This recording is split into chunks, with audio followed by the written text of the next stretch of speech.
All right, everybody, welcome back to another episode of the Mainly Hoops podcast, where we're doing some SEC team previews. We've got Vanderbilt we're diving into today.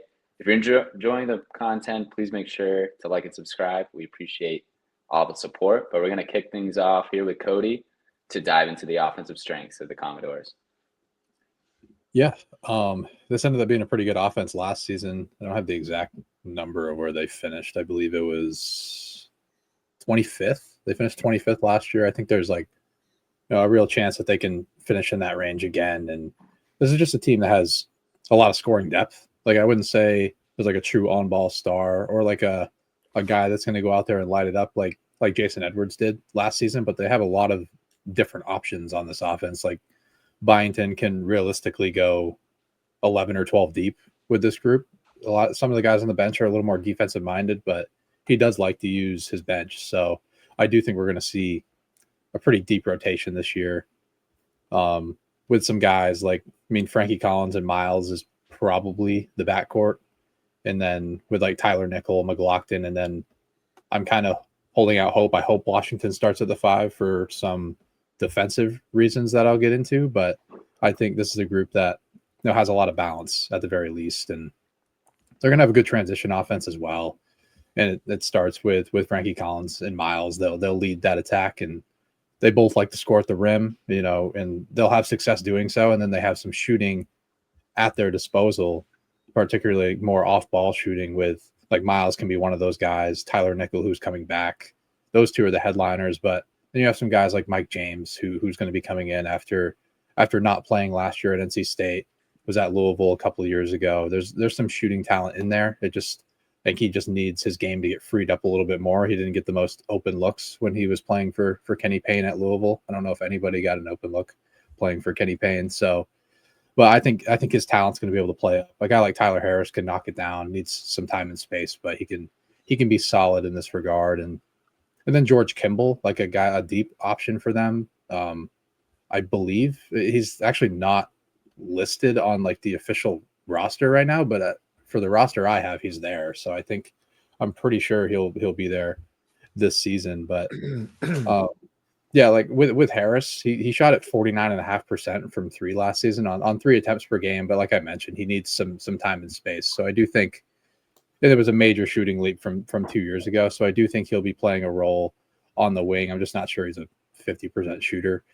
And then just one final note is just like these Vandy wings are just more offensive centric this season. They had a lot of non-shooters that they would throw on the floor last season. Like a guy like Chris Magnon, kind of, as off the top of my head. He was one of the best defenders in the country, but he just didn't really space the floor and provide that adequate spacing for these guards when they're making plays in the lane. So I do think this group in general is going to be a little bit more offensive centric on the wing. Marcus, any strengths to add before diving into weaknesses? Yeah, I mean, I think that those are all fair points. I think there's another area that I think they'll be improved at on this end. I think they'll be better on the offensive glass than they've been in years past. That they brought in like Jalen Washington, who's pretty good on the offensive glass, 10% offensive rebound rate. McLaughlin, of course, who's returning 14% offensive rebound rate, despite being like an undersized big. Mason Nicholson, 11% offensive rebound rate. Like it's a little bit better of a front court in terms of getting on the glass. So I think it's an area where they could be a little bit stronger than they were last year, because I think last year they finished like 130 or no 126. So I think they could be a little bit better in this area. In terms of weaknesses, one thing that stood out to me is just like the overall backcourt efficiency, right? We've talked about like off camera in group chats, like Frankie Collins, not a very efficient guard. Mike James, 48% effective field goal percentage for his career. When we last saw him at Louisville in 2024, he had a 45.5% effective field goal percentage. Like another guard like Tyler Tanner, not a fantastic shooter, more of a rim-oriented guard. just not a super efficient backcourt in my eyes, particularly with Collins and James. Another area, I think, like this was an area they were pretty good last year, was taking care of the basketball. They were 27th in turnover rate. I actually see them being a little bit worse here this year. I think like Cody alluded to, they're going to play a little bit faster. Their Torvik projects them as like to be 42nd in pace. You've got a guy like Frankie Collins who hasn't been fantastic taking care of the basketball for his career. Like a 19-20% turnover rate. So I think like even a guy like Duke Miles for his career's 20% turnover rate. Mike James is at 18.5. So I think this is an area where if they're going to play a little bit faster, yes, they're going to have a good transition attack, but I think it's an area where they're going to take quite a step backwards just by the nature of playing fast and having some guards who have been a bit more prone to turnovers throughout the course of their career.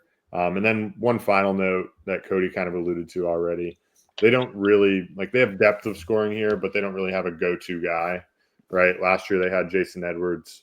So for me, this is just more of a concern, especially as I think it just kind of limits their ceiling. I think they have a high floor with this offense, but I think just not having a guy that they can truly rely on in as the season goes on, when they're playing some of these like big SEC games or they get into tournament play, I think it's a bit more of a concern where you don't have like a true number one option, right? So that's where my concerns lie with this Vanderbilt offense.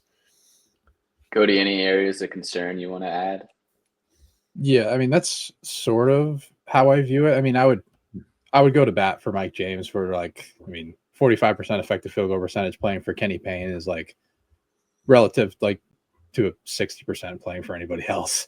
But so I think he's definitely, and he's much more suited in an off-ball role. Like he had a near 20% usage rate there, and there are guys that are going to be playing on the ball for him, like Collins and Miles, and obviously the turnover stuff is a fair thing to say. And I do think they have enough guard depth to mask it a little bit.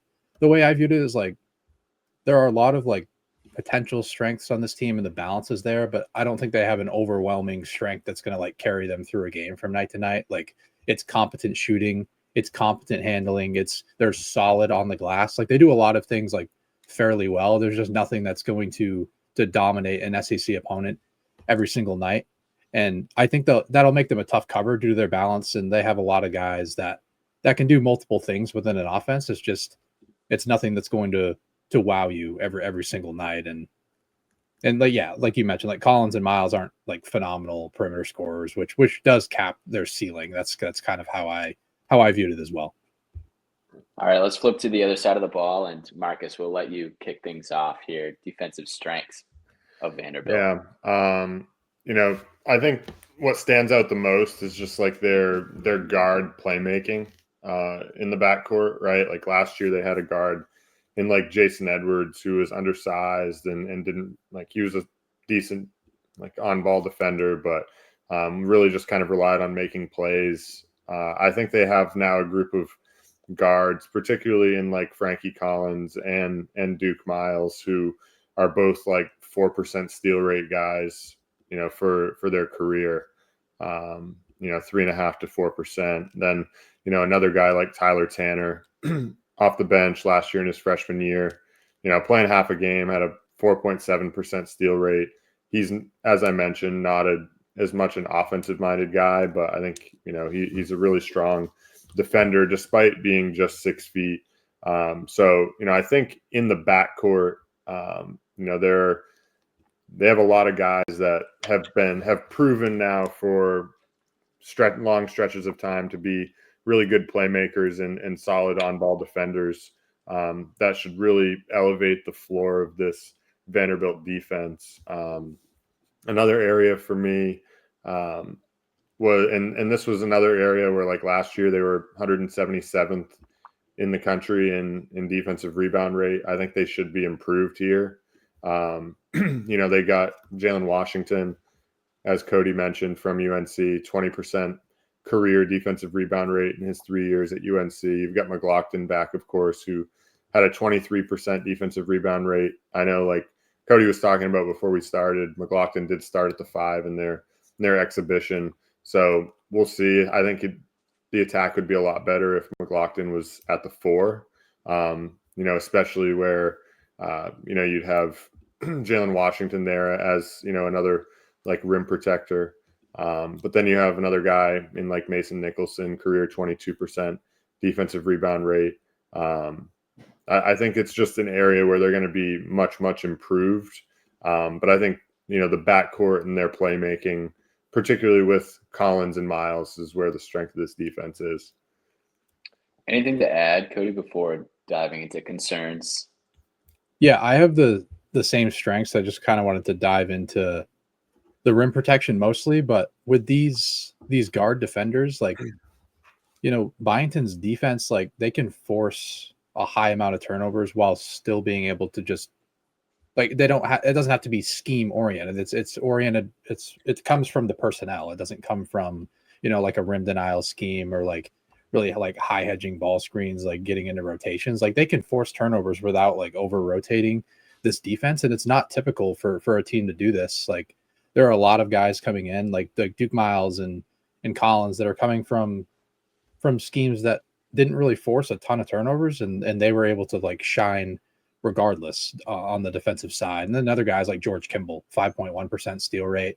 I did look, he's going to be on the roster this season. He came from a more pressure-based scheme, but I watched when watching the film, it's definitely there with him. He's a like lanky 6'3" guard. And so I do think like this is a team that forces a ton of isolation. They try to like, they emphasize like staying connected to shooters. They limit catch and shoot opportunities as well. And if you can do that, like if you can be analytically sound with the shot diet and force turnovers, like that creates like a pretty solid ceiling or floor, however you want to view it. I think it creates a higher ceiling, honestly, for a defense. But for the rim protection, I've mentioned this. Like I would like to see McLaughlin play more at the 4, and then you bring in guys like Washington and Nicholson who are at least like big bodies and like at least have some rim protection qualities. And when McLaughlin played the 4 last season, Vandy was in the 89th percentile in defensive rating, and it was just 40th percentile in conference play when he played the 4. But when you look at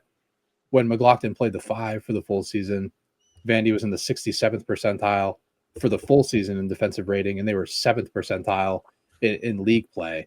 And that's like he was playing next to Jalen Carey at the 5, he's an offensive minded big man. Just I think that's pretty fair to say. And now you're going to throw in more of like I think you're throwing in more defensive minded 5s here at the 5, like particularly with Washington with his rim protection. So I think there's only room for this to grow. If McLaughlin plays the 4, I think he's much better suited to play that. He can guard on the perimeter.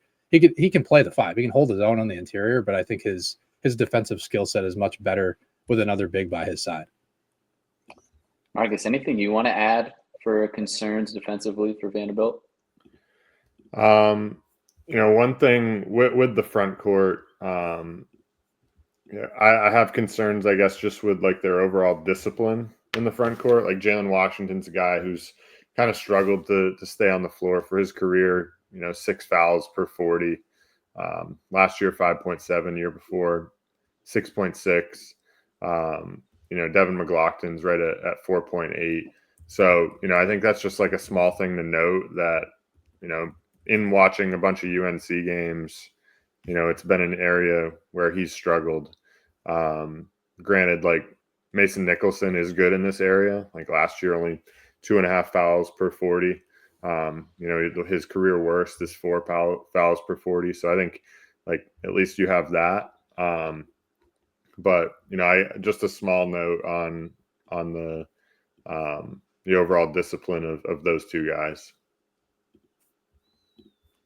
All right, and Cody, we're going to send it back over to you. Who's the MVP? Who's the X factor of Vanderbilt this year? Yeah, the MVP for me is Devin McLaughlin. I think it's mostly for the defensive side. He was basically everything for this defense last season, and I think he's going to get moved more towards his natural position, at least more often this season. And his impact on the offensive glass as well is going to really help them value the extras. You can play through him a little bit in like the dribble handoff game as a short roll creator. So I do think he's going to be the guy that kind of connects everything for this roster. For my X factor, I actually went just with the 5-man rotation. I went with the Washington Nicholson duo. I just think that's going to be important. And the stuff I mentioned with unlocking some of the defensive potential. This was a team that really struggled defending inside the arc, particularly in league play. They finished 201st in 2-point percentage defense. But I believe they were the bottom of the league in the SEC by a wide margin, like just when you filter it for league play. So I do think Washington and Nicholson playing more minutes at the 5, just as a rebounding presence, as a rim protection presence, is going to be the real swing piece for this team this year. Marcus, who do you got? I went with McLaughlin as well for his versatility. I mean, back to his days at BC, he was a nice versatile piece for them, and it's kind of blossomed into more here now at Vanderbilt. He's going to be a really important piece on both ends for this team. And then for X Factor, I didn't go with the 5-man rotation. I just went with Jalen Washington. Primarily, can he provide consistent rim protection, defensive rebounding? Can he stay on the floor, stay out of foul trouble? So, I think for me that was the clear choice as the X Factor. All right. And what's the ceiling and what's the floor for the Commodores, Cody? I think this is a team that can get to like 4th in the SEC. Feels kind of weird saying that about Vanderbilt basketball, but they're starting to turn things around here again. And Mark Byington and his scheme and the guys that he's brought in has been a big reason. And there is a path for a lot of these teams to rise up the ranks in the SEC, particularly in the middle of the pack. Like after the top 3, it does seem like it's pretty wide open for a team to take over that 4th spot. And I think Vanderbilt has made all the right changes to have a chance to get there. And if you finish 4th in the league, I think they can be a 4 or 5 seed in the NCAA tournament. I think their floor is probably around like 11th in the league. I do see a path for the defense to be sort of similar to last year. It's mostly just driven off of what the center rotation is going to look like. If McLaughlin plays too much at the 5, I'm a little bit more worried about it. But if you're 11th in the SEC, I still think that firmly puts you on the bubble. And do you have a bowl prediction for the season? I do. I said they can finish top 35 in adjusted offense and defense. I think this is going to be a pretty well-balanced team across the board. I do think they got a fraction worse on the offensive end just because mostly the turnover rate and, the backcourt efficiency, like Marcus mentioned, a lot of that stuff. But I do think this is an improved defense. They finished 78th in adjusted defense last year, and I think there's definitely a path to where they can get there. Marcus, what do you got for ceiling, floor, and then wrap it up with a bowl prediction? Yeah, I went with their ceiling at 4th as well, just kind of looking at this league. I think there's real avenues for them to get there. And like Cody said, it's not typical of a Vanderbilt team, but, if anyone hasn't noticed, Vanderbilt sports in general are kind of making a turnaround here. It's not just baseball right now. So pretty exciting for the Commodores, but at their floor, I had them at 10th. I think there are avenues with the offense, with the guard efficiency that could ultimately lead them there. And then just like, can, like I mentioned, my X factor, can like Jalen Washington and then Mason Nicholson provide, the value they need in that defensive front court. Bold prediction. I said that they're going to finish in the top 120 this year in 3-point percentage. Last year they were 241st, so I have them making quite a big jump. It looks like they got to shoot it about 2 to 2.5% better, to get there as a team. So I think that they have the ability to do that just with guys, like Duke Miles, like Cody mentioned, like Tyler Harris. Obviously bringing Tyler Nickel back helps a lot. Even a guy like McLaughlin, who he shot at 34% last year, but 37 the year before. I think that it's within the realm that they shoot it a little bit better from behind the arc with some of the shooters they brought in. All right, that wraps up Vanderbilt. As always, Thank you for listening to the Mainly Hoops podcast.